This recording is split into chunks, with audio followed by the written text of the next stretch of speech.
É o Rodrigo Nais e eu acabei de pegar um passarinho aqui agora, ó, perto da minha casa.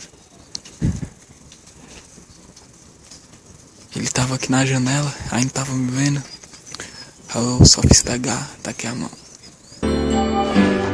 Acredite que nenhum de nós já nasceu com jeito pra super-herói.